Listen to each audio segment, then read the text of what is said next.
What's up, fight fans? Your boy P. Welsh here, bringing to you UFC 326. We got Holloway, Oliveira, 2. Another 6-6 week. Nothing too crazy there. Trying to lock in for you guys this week. We got the yellow legal pad, so let's bring it to you strong this week. Let's go, baby. T-Mobile Arena, Las Vegas, Nevada. I got like a lot of underdogs. I like some finishes this week. Like these matchups. And yeah, last week was exciting and had some good picks, but had some bad picks. This week we're starting off light heavyweight bout. Luke Fernandez versus Rodolfo Bellato. Hernandez is like 6-0. Bellato 12-3-1. Yeah, the no contest with freaking all the Paul Craig shenanigans. Draw with Jeremy Crute. I got Luke Fernandez here. He finished on his Contender Series debut. And, yeah, I just expect – I don't think Bellato is good. I don't want to pick him. I don't really want to watch his fights. I want to root for him to get knocked out.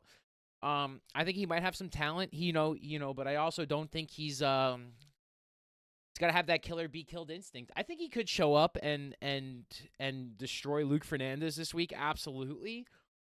But, you just got to kind of pick Luke Fernandez and root against Bellato because he's like, how many nights has he ruined right now? It's been like 3, so herpes and no contests, and then, we don't want and a draw. So let's pray he can make weight and gets there, but I'm going to be rooting for Luke Fernandez. And I just really, like, Bellato just hasn't really proved he can really beat nobody crazy. Like, his one win is Pateria, who's really a middleweight at light heavyweight, so I got Luke Fernandez. Next up, featherweight bout. Jong Young Lee versus Gaston Bolaños. Lee, 11-3 coming off a loss. Bolaños, 8-5 coming off a loss. Bolaños' losses was a sub in like the first or second round. Lee has off a loss to Daniel Santos in the knockout by Hyder Amel. His only win, Blake Builder, in a split decision versus Yi Za here. And Bolaños, yeah, beat Contavious Ramus. He's not, another guys who really haven't fought UFC caliber guys. I'm going to go with Bolaños here. I think Bolaños is going to rebound. I think he's a better striker. Lee might go for the takedowns here. That's basically his win condition because Bolaños is a boxer. So if you got to like trust Lee that he's going to go get these submissions, which I don't necessarily think is, what he's shown you. Now, maybe he will, and maybe it's worth a sprinkle somewhere. I kind of just think that Bolaños is going up to from bantamweight to featherweight as well, so maybe that will do a little bit more for him. So we'll see how that really shakes out. I just saw that. I don't know if it really matters that much. Like I said, I still think Lee's win condition is somehow getting that submission. He will be the bigger fighter. His submissions were arm bars, and Bolaños has very little, takedown defense. So I can see if Lee can't even get it, he can just hold him down there and win the fight that way. And I think if that's not his strategy, you really haven't watched mixed martial arts. And I can't imagine Bolaños actually getting, a chance to win. So I'm going to actually switch it up. I'm going with my guy Lee here. I was really on Bolaños here. I wrote down Bolaños decision, but maybe that's I think that will be the case just because, like, again, it's really like, do you value Blake Builder, who was literally on acid when he fought a unanimous win? So, like, no. Yi Za split decision going on 3 years ago. This one's really hard. This one goes back and forth. This is gambler's paradise. I think this one's probably a decision, probably a split decision. And if not, it's probably Lee by decision. So I'm going to go Lee by decision. Next up, light heavyweight, we got Rafael Tobias versus Dr. Nergaze. I had it right the first time. Nergaze 10-2, coming off 2 losses to Haberio and Straboliev. And yeah, I guess it's got to be Tobias here because this guy looks like he has 0 grappling, and Tobias can grapple somewhat. Even if he gets him taken down, I think Tobias has some good kicks. He's gonna work this guy Nergaze in the hay, and he should finish him. I can't imagine him not getting into his base where he does enough damage to take him down and finish him, or if he happens to defend the whatever submission he can be thrown at, doesn't get clubbed or ground and pounded by Tobias. So I like Tobias here, finish big time over Nergaze. Like, if you're losing to Haberio via finish, I just don't really have much. You look like you're a punching bag, and that's what I'm gonna go there. So I got Tobias there. Next up, the flyweight bout. We got Sumerdurgi 18-7-0 coming off a win versus Jesus Aguilar. 12-3 coming off a win. Sumadarji's last win was Borjas and Rich Raposo. Losses to Johnson, Elliott, Schnell, which were finishes besides Johnson. Aguilar 12-3, and he beat Luis Gurriel before he lost to Estevin by decision, who's a pretty solid flyweight. And wins before that, Nickel, Ross, and not like that's much, but also lost to Tyra in there. And honestly, I'm on Jesus Aguilar here. I love him as a dog. I love him at the price tag. I think he can actually finish Sumadarji. I think he can take him down. I think he can get a rear naked choke off. And I'm just not big high on Sumadarji. His cousin just lost too. And it's like I had Borjas in that fight. Borjas is a bum. Raposo, I actually think I had Sumadarji there too. And I thought Mitch Raposo won the fight and was a live dog. And, I just think Aguilar's a better fighter. I think he compares more to Matt Schnell or Tim Elliott. And if that's the case, I think he can absolutely get – I don't think he's gotten that much better. I think he's a decent striker, but I think Aguilar's a pretty good athlete, has a good chin on him, will walk through it, close the distance out, and he's not going to stay on the outside with those 10-inch leg reaches. So I can't imagine, Aguilar doesn't get in there, close the distance down, try and take this guy down. You can't just sit there at range, and that being the case, that's why I love Aguilar all day, just because I think that's where the fight's going to take place. And, as long as he doesn't just absolutely, as long as he can move and take a little bit of damage, I don't think Sumadarji's striking accuracy is next level. Otherwise, he'd be having more finishes and looking a little bit sharper. So I like Aguilar to get a finish here, submission. Go, baby. Next up, flyweight bout, Cody Durden.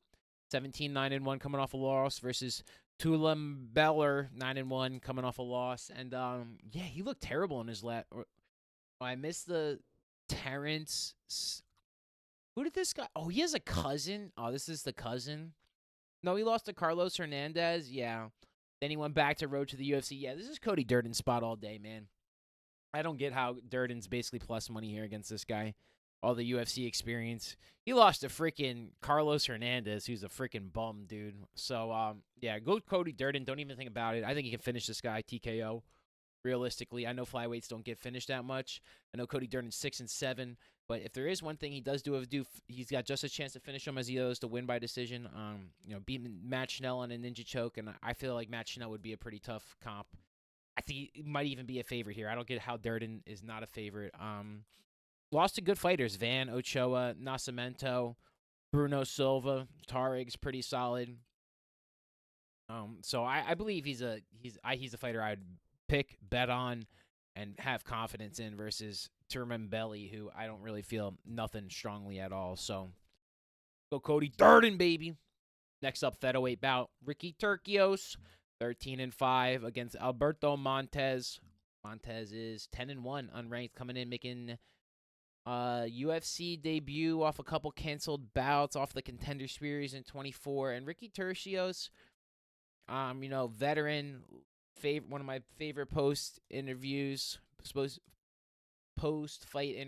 but I really just don't think he's super solid like that. I think that was against Brady Heinstead or something. And I just think Montez will probably put him in the blender here. Montez probably take him down and get a finish. That's pretty much what he does. If he doesn't do that and has to stay on his feet, I could see Turcios piecing him up and winning by a decision or even somewhat knocking him out. But I ain't in the mood to pick that. If the guy can wrestle, it's like Sopa. It's like Sopa can wrestle too, and he's going to beat Turcios by striking. I just can't see him getting that much better to make me want to pick him. I like Montez here. I think he's a solid little favorite against Turcios, who I love and I hate picking against. But sometimes your time has passed you, and he really has to put on a great performance here. I know his opponents, he did get rescheduled from Smotherman, who face planted, but I still wasn't super confident there on the way in. I just think this is a Montez spot, and I think I love you, Ricky Turcios, and good luck, Turcios. But let's go Alberto Montez. Next up, middleweight bout, we got Dante Johnson versus Cody Brundage. Johnson 7-0, 5'8", absolute cannonball in there against Cody Brundage. 11-8, 1-no contest. To 17-9. I don't know. I just got Cody Brundage by bodily explosion. I just think Dante Johnson probably run through him and finish him. Um, I mean, maybe he gets a finish, like a submission, punches from back mount, but he's pretty good at defending that. So I like Johnson by KO here. Basically, unless Johnson's head just sits still and he just gets to like knee it or something crazy or hit him with a kick, I can't see him really winning. So yeah, I got Johnson probably first or second round KO. Keep it simple. Brundage, decent hammer, terrible nail. Just probably just looking for a freaking Popeye sandwich. Next up, bantamweight bout. We got Cody Garbrandt versus Zhao Long. Garbrandt's 14-7 versus Zhao Long 27-10. A lot of those are amateur fights. Zhao Long lost to Sung Yu, beat Q Lee, who the frick has he fought? Go Kobe Garbrandt here. On a dog here, no love. Gonna put on a good performance here. Fought a couple really good grapplers, which isn't his strong suit. They're giving him a nice matchup here. We got a nice fan favorite in T-Bull Arena against a guy that's going to stand there and strike. He should be able to defend whatever takedown. Zhao Long is not that proficient, prolific in the takedown departments where it's going to scare you like Barralos or Figueiredo. I just worry about how good a shape he is, but 135 is still a challenging way for anybody to cut down to. But I am a big fan of Garbrandt this week. I think there's a lot of spots where a few dogs really shine, and this is one of them. I like Durden as well, and Aguilar. Those are three of my favorite ones to start. We'll get to maybe one more later, but yeah, Garbrandt here I really like. I think very good possibility of coming up with a big upset win, a nice performance, possibly knockout. And yeah, let's go Kobe Garbrandt, baby. Next up, middleweight bout. We got Gregory RoboCop Rodriguez against Bruno Ferreira. 18-6 RoboCop versus 15-2 Ferreira. Both guys coming off a win. RoboCop stepping in for Paulo Costa. And yeah, man, I don't know how to feel about this one, man. This is going to be get your popcorn ready kind of fight and don't look away for a second. At any moment, this fight could be stopped. At any moment, somebody could just go lights out and fall on the floor. It's been a while since that happened to kind of RoboCop, but I think the guy that troubles him is not Bruno Ferreira. I think RoboCop's going to touch the chin and put him out maybe second, third round. I really do think he's a solid fighter. I think he's got a lot of patience. He's not just going to go walk into stuff. And this is a rematch. I thought they fought. So, that being a rematch, I love RoboCop. He got hit with that counter left. Yeah, dude, RoboCop's a GOAT, dude. Like 6 fights in like 5 years. You know what I mean? He's always staying active. 1, 2, 3, 4, 5, 6 since his last loss to Ferreira. This is his 7th fight. Let's go, baby. RoboCop on the rebound. I think he just got caught coming in there, and other than that, I think he can win. It might be a little bit more hesitant. I think late KO, even decision win for RoboCop. Just an absolute specimen. He just stays in utterly conditioned shape. He's only 34. He probably is 44, to be honest. They don't have his birth certificate, but I think he gets redemption on Bruno Ferreira here. And otherwise, Bruno's on freaking a warpath if he can. The Abus loss really derailed him, he just struggles with these longer guys that have extreme power, and I think Rodriguez gets the redemption here. Let's go, baby. RoboCop. Next up, lightweight bout. We got 28-15 Drew Dober versus Michael the Man Johnson at 24-19, 25-19. Last win for Johnson over Zell Huber. And Dober, last time out, got his chin exposed he beat Kyle Propolek. But actually, I thought he was losing that fight, too. Lost to Silva, Gene Silva, Manuel Torres, Hanato Moicano. Before that, wins over Ricky Glenn, and a loss to Frivola. And, like Michael Johnson here, I think this one's pretty easy. I think Michael Johnson has more power, more boxing ability, does more body damage. Has been in way better form. I think he's just kind of entering his unk season, and I like Michael Johnson there for that reason. Dober is kind of questionable on that chin, doesn't have good striking defense, and Johnson still hits like a freaking Mack truck. And usually he works the body, but Dober's a little bit slower, man. He's going to hit him right on that forehead, and he's just going to go out, man. Michael Johnson, KO win. I like him a lot here too. Just another spot where I just think like it's a matchup, and if he's losing this matchup, fine. Props up to Drew Dober, but like you said, at this point in your life, like picking Drew Dober, wanting him to win is just something where I just really can't get behind too much. So Michael Johnson all day, baby. Couple fights left, baby. Let's go. Bantamweight, Robbie Font versus Raul Rosas Jr. Chawiwi. 22-9. Rob Font versus 11-1 Chawiwi. Rob Font's last loss was not a good look to David Martinez, beat John Matsumoto and Kyler Phillips before that. Losses to Figueiredo, Sandhagen, and win against Yanez. Still pretty active for Font. Roaz, working, taking his time, and wins over Morales, Ariki Lang, and Ricky Turquios. He's fought a good amount of times, wanting to stay active here. And again, I think this is Raul Rosas. We're getting him a good price, plus or minus 218 right now, early in the week. I think he'll be parlayed with a lot of people here towards the end of the card.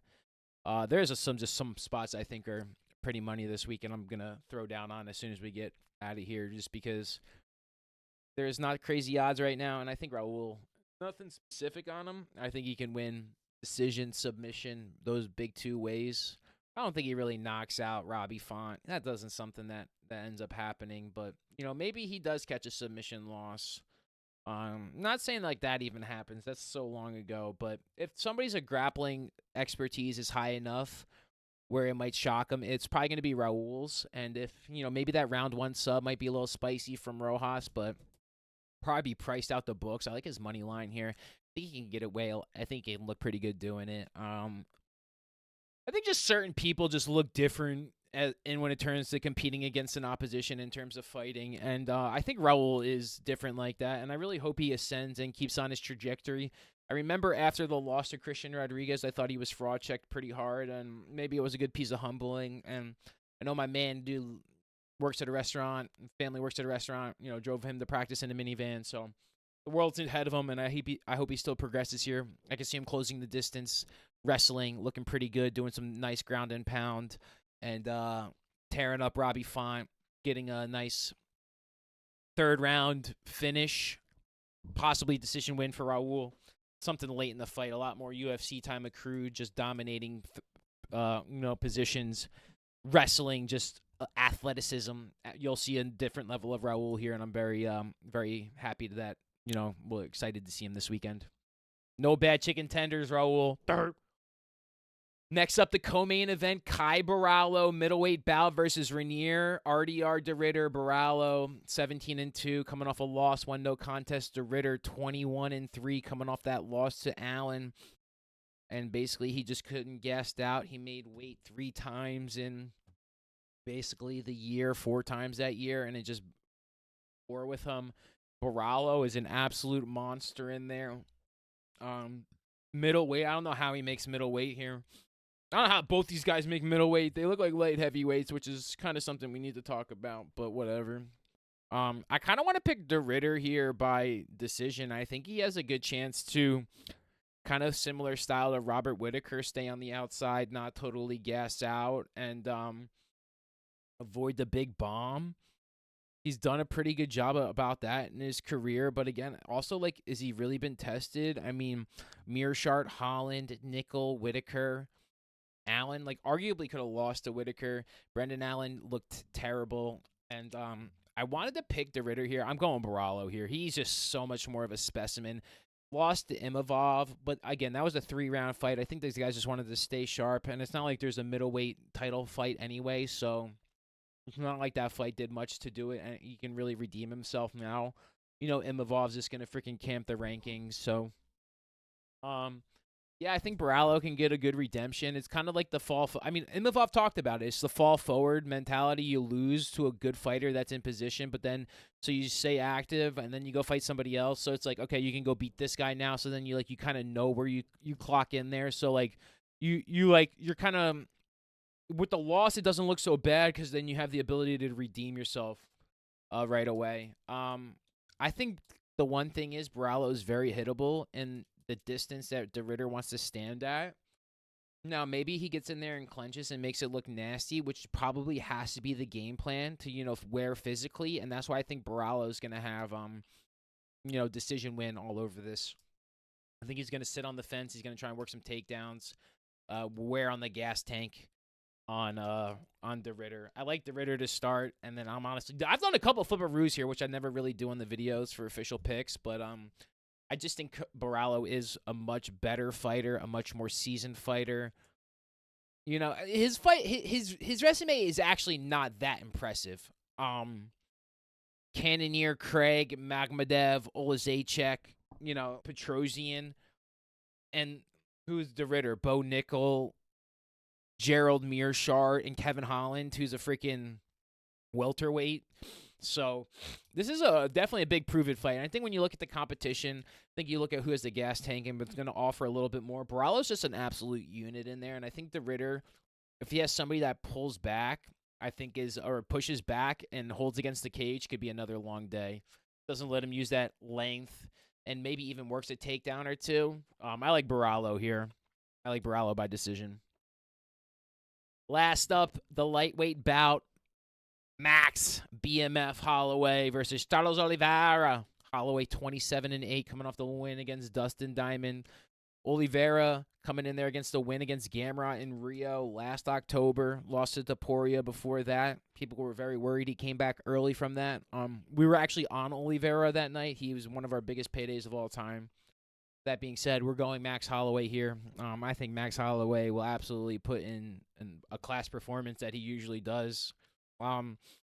Yeah, I don't even think this is that close. I think it should be minus 400, 500. Charles is one of the most popular fighters of all time, and they're fighting for the BMF belt right now, and I think he'll end up pretty strong. But, he's such a good fighter. He takes so little damage, and I mean, like I said before, he got finished by Topuria. You could be like, yeah, Max was looking pretty good against Topuria for, a couple minutes there, a few strikes. So, he's only lost to freaking Volkanovski before that. And he's going up and fighting Charles Oliveira here with a spot to go call out to, who knows? Gaethje if he wins, Topuria rematch. And, I think Max Holloway all day. I think it's pretty simple. I think it's pretty straightforward. He's a better striker. I think won't try and get in the grappling exchanges, and I think he'll just put on Charles for, a bunch of time. I just don't think Charles is going to be able to take down Max Holloway. That's not really something that we've seen happen much at all. So, a 23-8 record, just somebody that fights just an incredible pace, incredible precision, incredible clarity. And one thing about Charles is, man, he knows to lose. He knows how to get finished, man, and it's not something that I love to say about it, but it's something that definitely happens here and there. And, So with that being said, I think Max Holloway gets a decision win. 4-5 decision for Holloway is absolutely a spot I love. His money line right now with some of these other guys I think is on point to kind of eat this week. So I like Max Holloway. We'll do a quick recap here. I don't know if I'd bet on Barallo, but Holloway I love in this spot. I think it's just one of those. It might be close, but I just think Holloway's way better. He'll be way better of a striker for 25 minutes versus Charles, right? Like we just saw Charles just like 1-2'd by Topuria, and Max was looking pretty decent against Topuria. I know it don't math up like that, but that's why I got Holloway. I just ain't ever gonna pick against Holloway unless it's against Topuria. So let's go, baby. Do a quick recap here. Try and have a monster week. You just got to keep plugging along, man. You can't always knock the guy out. Sometimes you got to, sometimes it's a draw. Sometimes they're ugly weeks, but, we're just going to keep going here. We got Luke Fernandez. We got Lee. We're going to go Tobias. We're going to go Jesus Aguilar, Cody Durden, Alberto Montez, Dante Jackson, Kobe Garbrandt, RoboCop Rodriguez, Michael Johnson, Raul Rojas Jr., Kai Barallo, and Max Holloway. Sounds like a damn perfect week. We're going to go freaking 12-0, I believe. Going to put them all in there and get rich. I really do like those picks. I think we're on a lot of good sides. I think we're going to get some better matchups here. We've had a tough start to UFC 2026, but all it takes is one card to turn it around. All it takes is some nice reads and really see the fighters for who they are, who you've seen them fight for over the course of many years now. And thank you guys so much for watching. Leave your picks in the comment section, $100. We'll go to if you get 100% of your picks right. So, one time I did that and actually didn't record the video, so let's do it right now this week. Let's go. Thank you so much for watching. Like, comment, and subscribe. Made it this far. Peace and love, everybody.